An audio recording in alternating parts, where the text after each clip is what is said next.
کلمہ گویوں نے روزہ بطول کا،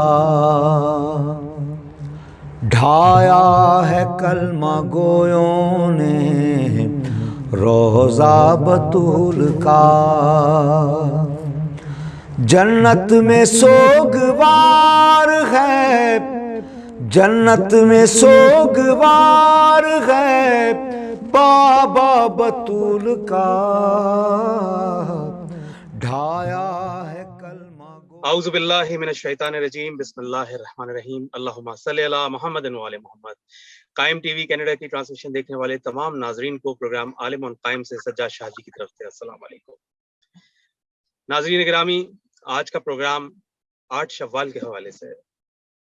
یہ وہ دن ہے جب مسلمانوں کے ہاتھوں یہ کہا جا سکتا ہے کہ تیار ہونے والا پہلا صدر اسلام کے ہاتھوں جو قبرستان بنایا گیا، جنت البقیع، جو مدینہ منورہ میں واقع ہے۔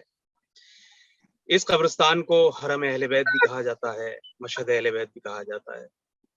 اس قبرستان میں بہت سے جلیل القدر صحابہ کرام کی قبریں موجود ہیں۔ اہل بیت علیہ السلام کے 4 ائمہ علیہ السلام کی قبور یہاں موجود ہیں، اور پیغمبر اکرم کے بیٹے حضرت ابراہیم کی قبر بھی یہیں موجود ہے۔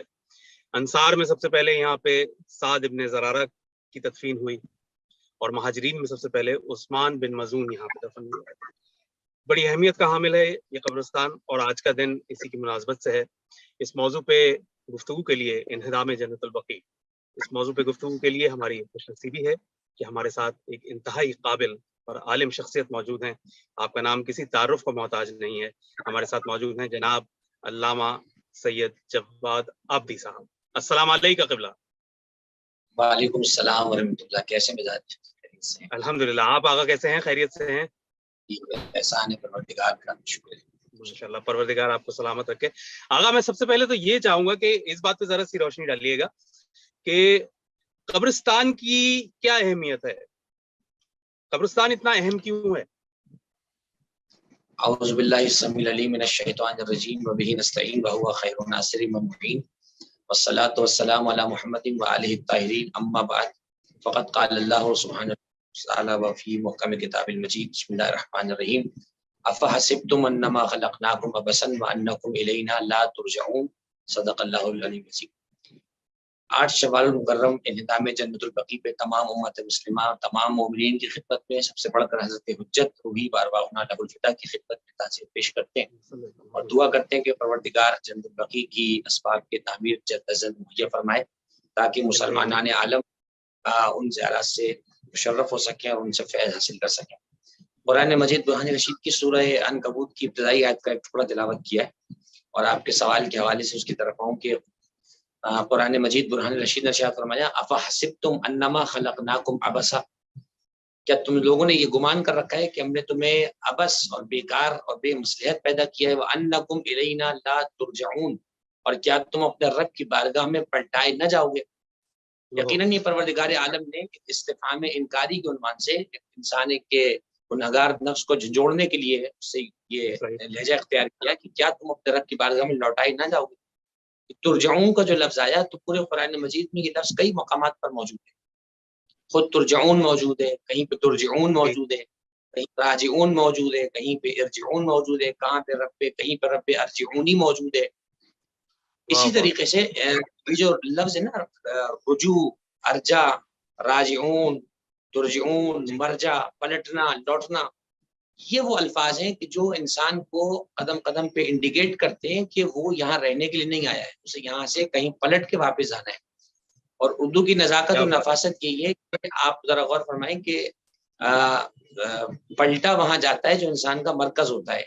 ہم لوگ مسجد میں جاتے ہیں، وہاں سے پلٹ کے گھر واپس جاتے ہیں۔ میں آج اسلام آباد گیا دن سے، تو میں اسلام آباد سے پلٹ کے کراچی واپس آؤں، میرا مرکز یہاں پر تھا دنیاوی اعتبار سے۔ بالکل صحیح۔ انسان کا جو حقیقی مرکز ہے، جو اس کی بازگشت جہاں پر ہونی ہے، وہ اللہ سبحانہ و تعالیٰ کا دربار ہے۔ اسے میدان محشر کہہ لیجیے، اسے قیامت کہہ لیجیے، کچھ بھی کہہ لیجیے۔ اس چیز کو متنبع کراتے رہنے کے لیے، ایک الارمنگ سچویشن کو کریٹ کرنے کے لیے اللہ سبحانہ و تعالیٰ نے انسان کے لیے لازم قرار دیا کہ جب بھی کسی کی موت کی خبر سنو تو کلمہ استرجاع کو اپنی زبان پہ لے آؤ، انا للہ و انا الیہ راجعون، تاکہ تمہارے اندر ایک الارمنگ سچویشن کریٹ ہو جائے کہ آج یہ گیا کل میں نے بھی جانا ہے. اور پھر مزید اس جذبے کو پروردگار نے اس کی تربیت اس طرح فرمائی کہ اس نے باقاعدہ صراحت کے ساتھ جو ہے وہ موت کا تذکرہ بڑے شد و مت کے ساتھ کیا ہے. ممکن ہے ہماری زندگی کی محفلوں میں موت کا تذکرہ برا سمجھا جاتا ہو، لیکن قرآن کی نگاہ میں موت سے پسندیدہ موضوع کوئی نہیں ہے. موت کو پروردگار نے ملاقات کا ہے. ان الموت الذی تفرون منه فانه ملاقیکم، ملاقات کا لفظ آیا ہے. ہم دشمن سے ملاقات نہیں کرتے ہیں، دشمن سے تو مجبوری میں ملتے ہیں. موت کے لیے لفظ ملاقات قرآن میں آیا ہے، تم موت سے ملاقات کرو گے. تو اب دیکھیے مومن بھی موت کا ذائقہ چکھتا ہے، مشرک اور کافر بھی جاتے ہیں. فرق اتنا ہے کہ مومن حضرت قاسم کی پیروی کرتے ہوئے موت کا ذائقہ میٹھا سمجھ کے جا رہا ہوتا ہے. کیا کہنے، واہ واہ واہ واہ واہ، کیا کہنے قبلہ، واہ واہ واہ. اپنے اپنے ذائقے ہیں، وہ تو جو جیسے چکھا جائے گا وہ بھی بتا سکتا ہے. ہم نے تو جو ذائقہ چکھنا ہمیں تو پتا ہے کہ موت کا ذائقہ میٹھا ہے. اسی طریقے سے جب معصومین کی روایات پہ آپ غور کریں تو پورے ابواب ہماری حدیث کی کتابوں میں، آپ اصول کافی سے لے کر نیچے تک حدیث کی کوئی کتاب اٹھا لیں، وہاں باقاعدہ اموات کے چیپٹر ہیں، یعنی کہ موت کے حوالے سے ابواب ہیں. سیرت کی کتابیں اٹھائیں، حدیث جہل اٹھائیں، کوئی کتاب آپ اٹھا لیجئے، کشکول اٹھا لیجئے علماء کا، وہاں موت کے واقعات آپ کو ملیں گے. ایک روایت میں آیا اکثر الموت، موت کا اکثر ذکر الموت، موت کا ذکر کثرت سے کیا کرو، فإنها تذکرکم الی الآخرہ، کیونکہ یہ تمہیں آخرت کی یاد دلاتی ہے. ایک روایت میں آیا کہ کفاکم بالموعظۃ الموت، چھٹے امام فرماتے ہیں موت نصیحت کے لیے کافی ہے. اسی طریقے سے فرمایا کہ جیسے لوہا نمی سے زنگ آلود ہو جاتا ہے، اسی طریقے سے تمہارے ہو جاتے ہیں. فرمایا تلاوت قرآن کے ذریعے سے اور تذکرہ موت کے ذریعے سے اپنے قلوب کو اس زنگ سے پاک کرو. تو میں یہ سمجھتا ہوں کہ زیارت قبور ایک مسلسل عنوان ہے، ایک متفق علیہ عنوان ہے. تمام مکاتب فکر کے پاس یہ روایات موجود ہیں، یہ ابواب موجود ہیں، یہ احادیث موجود ہیں کہ تذکرہ موت کو اللہ نے بہت پسند فرمایا ہے. خلاصہ کلام یہ ہے کہ یقیناً زیارات قبور، اور بلکہ روایات میں یہ زیارات قبور مومنین کے نام سے پورے باب ہے کہ مومنین کی قبور کی زیارت کرنے کا ثواب کیا ہے. ذرا فیصلہ فرمائیں کہ جب مومنین کی قبور کی زیارت کا ثواب شریعت میں ہے تو جن پر ایمان رکھنے سے مومن بنتے ہیں کی زیارت کا ثواب کیسے نہ ہوگا، ان کی زیارت کہاں سے ہو جائے گی.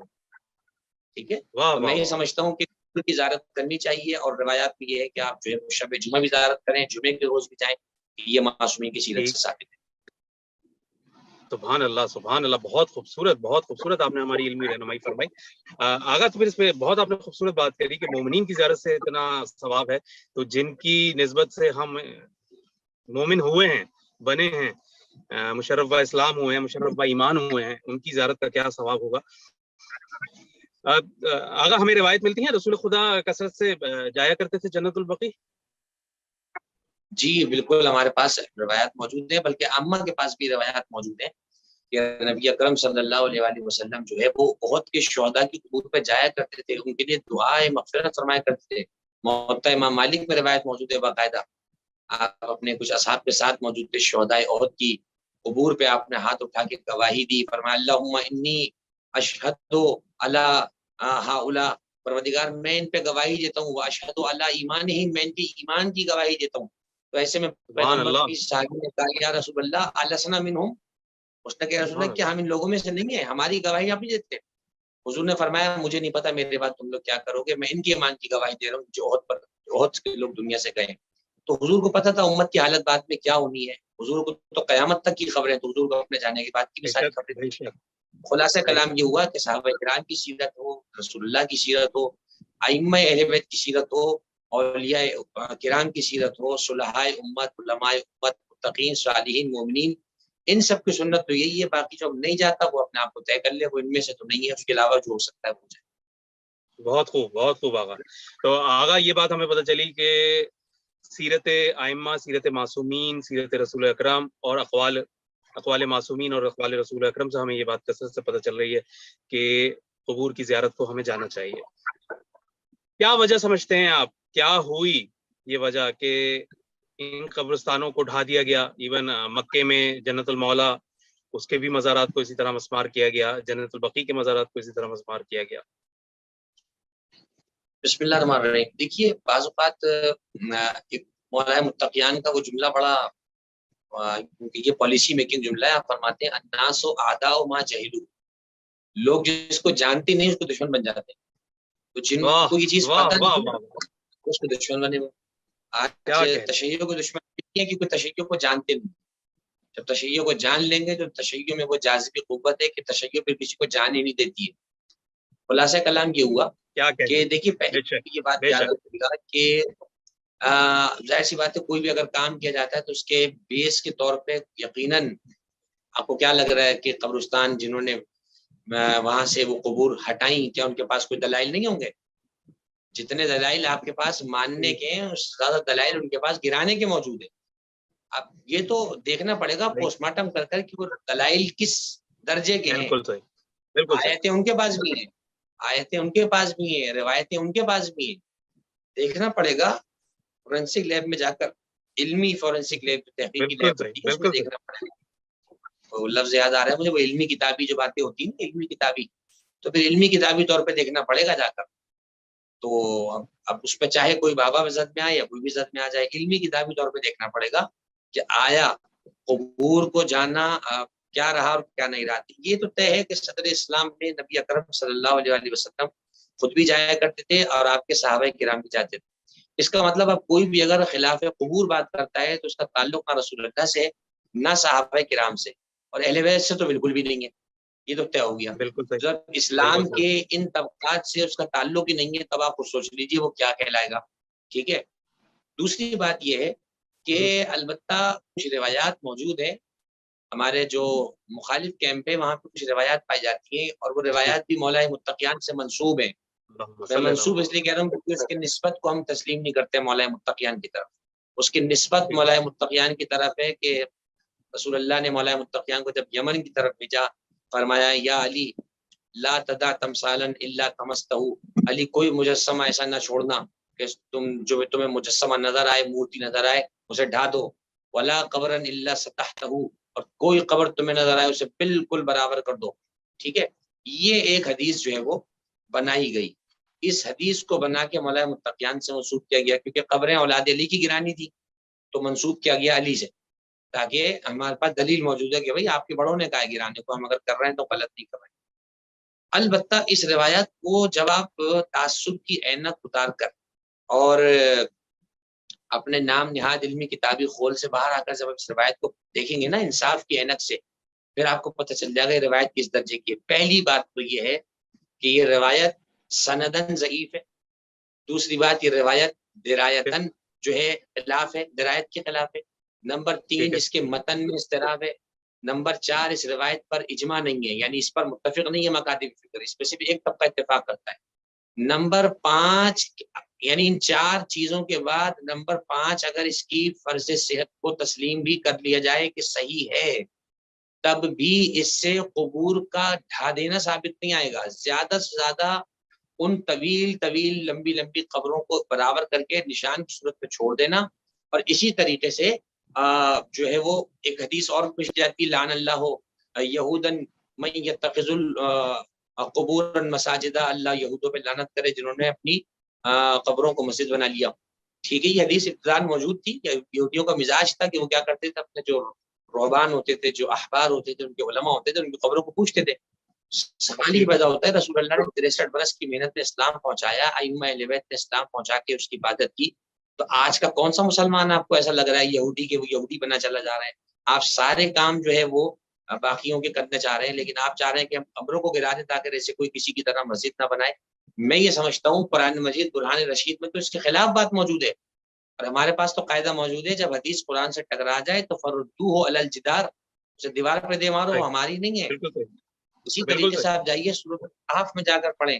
سورۃ الکہف میں اللہ ارشاد فرماتا ہے وقال الذین غلبوا علی امرہ لنتخذن علیہم مسجدا. یہ نص قرآن ہے کہ اصحاب کہف کے بعد والے لوگ جب وہاں پہنچے تو انہوں نے فرمایا وقال الذین غلبوا علی امرہم، جب ان کے پاس اختیار آ گیا، غلبہ آ گیا، انہوں نے کہا لنتخذن علیہم مسجدا. علماء جانتے ہیں لنتخذن، یہ جو نون تاکید ثقیلہ ہے، نون پر تشدید پڑی ہوئی ہے، اس کا ترجمہ ہوتا ہے ضرور بضرور ہم صرف بنائیں گے نہیں، ضرور بضرور ہم ان کی جگہ پر مسجد بنائیں گے. جیسے قرآن و حدیث میں نا لأوتین، خالی اوتیا بھی کہہ سکتے تھے رسول اللہ، لأعطین الرایۃ، ضرور بس ضرور کل اللہ مجھ سے دوں گا. اسی طرح فرمایا قرآن مجید میں لنتخذن علیہم مسجدا، ہم ان کی جگہ پہ ضرور مسجد بنائیں گے. اور اللہ نے اس چیز کو مثبت انداز میں تذکرہ کیا ہے. اس کا مطلب نص قرآن سے یہ بات ثابت ہوئی جہاں اولیاء پروردگار کا گزر ہو. اصحاب کہف وہاں دفن نہیں تھے، صرف وہاں سوئے تھے کچھ سال، 300 سال وہاں سوئے تھے. جہاں اللہ والوں کا گزر ہو وہ جگہ تو لائق ہے کہ مسجد بنائی جائے. اور جہاں وہ حضرات کے جنہیں اللہ کی صفات کا مظہر کہا جاتا ہے، ان کے مزارات کے پاس اگر کوئی شخص قربت اللہ کی حاصل کرنے کے لیے 2 رکعت نماز اللہ کے لیے پڑھتا ہے. مدینے میں نماز رسول اللہ کے لیے نہیں ہے، امام علی کے پاس نماز امام علی کے لیے نہیں ہے، امام حسین کی زیارت میں نماز امام حسین کے لیے نہیں ہے. بالکل آپ نماز سے فارغ ہو کے لفظ پڑھتے ہیں اللہم انی سجدت لک ورکعت لک لأن السجود والرکوع لا تکون الا لک. اے اللہ میں تیرے لیے رکوع اور سجدہ کرتا ہوں. آپ ہم سے اور کون سے کلیئرنس چاہ رہے ہیں؟ آپ کو ہم کہاں لکھ کر دیں کہ ہم سجدہ اور رکوع اللہ کو کرتے ہیں؟ بھائی یہ کتابوں میں لکھا ہوا ہے. اب آپ کو کسی نے پڑھایا نہیں تو یہ بھی جہالت کا رونا. ہم نے رونا تھوڑی رونا ہے. کچھ رونا آپ روئے اپنی جہالت کا کہ آپ نے کچھ نہیں پڑھا. نماز اللہ کے لیے ہے، توجہ امام حسین کی طرف ہوگی. نماز اللہ کے لیے ہے، توجہ رسول اللہ کی طرف ہوگی. نماز اللہ کے لیے، توجہ اللہ والوں کی طرف ہوگی. اس کے بعد آئیے قرآن مجید میں دیکھیے اللہ کیسے مانتا ہے، کسی کو بھی نہیں پتا. اس کے کام بڑے سخت ہیں. اس نے قرآن مجید میں ارشاد فرمایا، پورا خانہ کعبہ چھوڑ کے کہا واتخذوا مقام ابراہیم مصلی. اس آیت کو نکال کے دکھائیے ذرا قرآن مجید سے. آپ کو مسجد برداشت نہیں ہے، اللہ نے کہا مقام ابراہیم کو مصلی بناؤ. مصلی کہتے ہیں نماز پڑھنے کی جگہ کو. یعنی پورا صحن کعبہ چھوڑ کر حجر اسود چھوڑ دیا، حتیم چھوڑ دیا، رکن یمانی چھوڑ دیا، کعبے کا دروازہ چھوڑ دیا، میزاب رحمت چھوڑ دیا. سب چھوڑنے کے بعد اس کی خواہش یہ ہے اس پتھر کو نماز کی جگہ بناؤ جس پتھر پہ ہزاروں سال پہلے ابراہیم کے قدم کے نشان ہے. نہ اس میں ابراہیم ہے، نہ اس میں ابراہیم کا کوئی جو ہے تبرک رکھا ہوا ہے، صرف قدم کے نشان ہے. تو جہاں قدم کے نشان ہے وہاں تو نماز ہو رہی ہے، وہاں کوئی شرک نہیں ہو رہا، وہاں کوئی خبر نہیں بنا رہا، وہاں کوئی فتویٰ نہیں لگ رہا. اور ادھر اگر کوئی اللہ والوں کی قبر پہ جا کر ان کے ذریعے سے اللہ کی طرف توجہ کرتا ہے تو آپ کو بخار چڑھ جاتا ہے، آپ کے پیٹ میں درد ہو جاتا ہے بدعقیدگی کا کہ شرک ہو گیا. آپ نے کہاں سے پڑھی ہے توحید؟ ہمیں بھی وہ جگہ بتائیے. آپ کو کس بے وقوف نے توحید پڑھائی ہے کہ ذرا سی چیز میں آپ کو توحید ڈوبتی بھی نظر آتی ہے؟ نعوذ باللہ. اہل بیت کو نہ گھٹائیں، توحید کو بلند کریں. آپ اپنی توحید کو بڑا کریں. آپ پہلے توحید کی کلاسیں جا کر لیں. بالکل بالکل بالکل، بہت بہترین. کیا آپ نے مدلل بات کی ہے قرآن مجید سے. سبحان اللہ، جزاک اللہ. سلامت رہیں آغا. آغا پروگرام کو اختتام کی طرف بڑھاتے ہوئے میں چاہوں گا کہ آپ اجمالی طور پہ تذکرہ کر دیں کہ ہمارے کون کون سے ائمہ جو ہیں وہ مدفون ہیں جنت البقیع میں، اور کون سی جلیل القدر شخصیات وہاں پہ. دیکھیے اس سلسلے میں ایک بات اور کروں کہ مومنین پر لازم ہے کہ اس دن کو منائیں کیسے. دیکھیے اس دن کو پہلی بات پیش کروں کہ اپنے بچوں میں، گھر والوں میں تذکرہ موت کو عام کریں کہ بیٹا موت کو یاد رکھو، ہم نے سب نے جانا ہے. یہ ہے فلسفہ. اور دوسری بات میں مومنین سے گزارش کروں گا کہ جیسے ہم کربلا، نجف اور سامرا و مشہد جاتے ہیں، جانا چاہیے، ہمارے ائمہ علیہ السلام وہاں آرام کر رہے ہیں، اسی طریقے سے مکہ اور مدینہ کی زیارت کی طرف بھی بہت زیادہ رغبت پیدا کرنے کی ضرورت ہے. مکہ میں بیت اللہ ہے، وہ بیت اللہ کے جو ائمہ کی آنکھوں کی ٹھنڈک، جس کو شرفی ائمہ کے قدموں کی وجہ سے ملا. عمرے اور حج کا سب سے پہلی بات تو یہ کہ تاکہ لوگوں پہ یہ چھاپ پڑ جائے پیسے کی شیعہ حج نہیں کرتے. میرے بھائی ہم سے بڑا کوئی حج کرتا ہی نہیں. ہمارے باپ دادا نے سب سے پہلے حج شروع کیا تھا، باقی لوگ تو ہمیں دیکھ کے حج کرنے کے لیے لگے. ٹھیک ہے نا، تو حج ہوا، عمرہ ہوا، اس کے وارث ہم لوگ ہیں، ہمارے بڑے. ٹھیک ہے، بت ہمارے بڑوں نے توڑے. ٹھیک ہے نا، تو پہلی بات یہ ہے بت ہمارے بڑوں نے توڑے. تو یہ ہمیں فخر ہے کہ ہم مشرکین کے ماننے والے ہیں، بت پرستوں کے ماننے والے نہیں ہیں. تو خانہ کعبہ کی طرف رغبت پیدا کریں. یہ قبلہ ہے، یہ کعبہ ہے، اللہ کا گھر ہے. عمرے پہ جائیں، ضرور جائیں، اور کسی چیز سے پریشانی ہونے کی ضرورت نہیں ہے. میں آپ کے سامنے عمرے پہ گیا تھا اور میں آپ کے بھائی جواد شاہ جی صاحب ساتھ سہلا کے ساتھ میں نے جو ہے عمرہ کیا، زیارتیں کی، اور میں آپ کے سامنے زندہ سلامت بیٹھا ہوں. میرے ہاتھ بھی ہیں، میرے ہاتھ بھی کسی نے کاٹے نہیں کرتے. سیدھے سیدھے آپ جا کے اس طرح کسی کے بارے میں بدگمان نہ ہو. وہ بھی ہمارے مسلمان ملک ہے، ہمارا اسلامی ملک ہے. آپ جائیں، اس ملک کے جو رولز ہیں اسے فالو کریں بالکل طریقے سے. آپ زیارت کرنے گئے، زیارت کر کے آ جائیں سیدھا سیدھا. کوئی آپ کچھ نہیں کہے گا. میں آپ کے سامنے بیٹھا ہوں، میں 12 امامی شیعہ ہوں، میں عمرہ کر کے آیا ہوں، میں آپ کے سامنے سالم بیٹھا ہوں، مجھے کوئی ہوں. تو الحمدللہ بہت اچھے معاملات ہیں، ضرور جائیں مومنین. اسی طرح مدینہ منورہ میں آ جائیں، جو یوں کہیے کہ رسول اللہ خانواد اہل بیت کے سید و سردار، سید عرب، پورے عالم کے سردار، ان کا روضہ منورہ وہاں موجود ہے. تو سب سے اس سے بڑی بات کیا ہوگی؟ پھر اس سے بڑھ کر بذات النبی، بذات المصطفیٰ جناب سیدہ سلام علیہ کا روزہ مبارک ہے. آپ کے 4 ائمہ علیہ 6 معصومین، 6 معصومین آپ کے وہاں پر ہیں. اسی طرح جنت المعلا میں آپ جائیں تو حضرت ابو طالب سید البطھا مومن قریش حضرت ابو طالب علیہ السلام. ادھر جائیے ملکۃ العرب طاہرہ خدیجہ طاہرہ سلام اللہ علیہا ہیں، عبد مناف جناب ہاشم ہیں، عبد المطلب ہیں. یہ پورا خانوادہ. میں ہی سمجھتا ہوں کہ آج کے دن کو اور کل کے دن کو اس طرح سے ہم نے گزارنا ہے کہ ہمیں قبور کی زیارات کی اہمیت کو واضح کرنا ہے اور اپنے آپ سے یہ عہد کرنا ہے کہ جو ہے جیسے ہی ہمیں فرصت ملے اسباب ہوں ہم ان مقامات کی زیارت کو جائیں. اور ان ممالک کے لیے بھی یہ دعا کریں کہ پروردگار ان کو ہمیشہ دشمنوں کے شر سے محفوظ رکھے، اس لیے کہ یہ ہر مسلمان کے لیے اتنے ہی اہم ہے جتنے یہ کسی اور کے لیے اہم ہو سکتے ہیں. ٹھیک ہے، تو مکہ ہو، مدینہ منورہ ہو، اسی طریقے سے نجف، کاظمین، سمرہ، ہر وہ مقام جہاں کوئی دینی شخصیت آرام کر رہی ہے وہ ہر مسلمان کا مشترکہ سرمایہ ہے، کسی کی خاندانی وراثت نہیں ہے.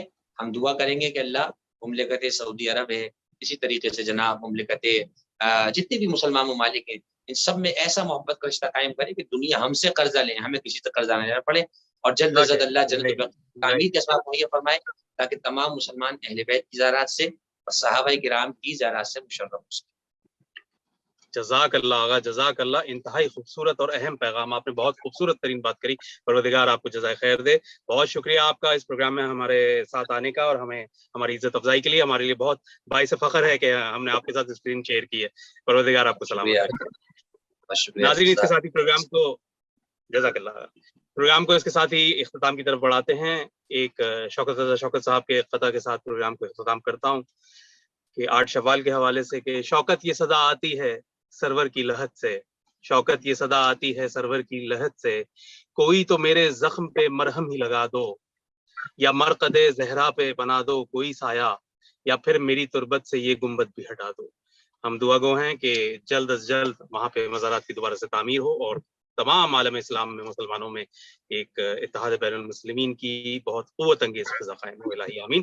اس کے ساتھ ہی پروگرام عالم آن قائم سے سجاد شاہ جی کو اجازت دیجیے گا. اپنا اور گرد و نواز سب کا خیال رکھیے گا اور دیکھتے رہیے قائم ٹی وی، کیونکہ قائم سے ہے زندگی. خدا حافظ. آیا ہے کلمہ گویوں نے روضہ بطول کا،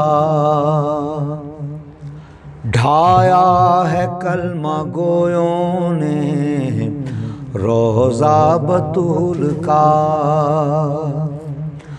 جنت میں سوگوار ہے، جنت میں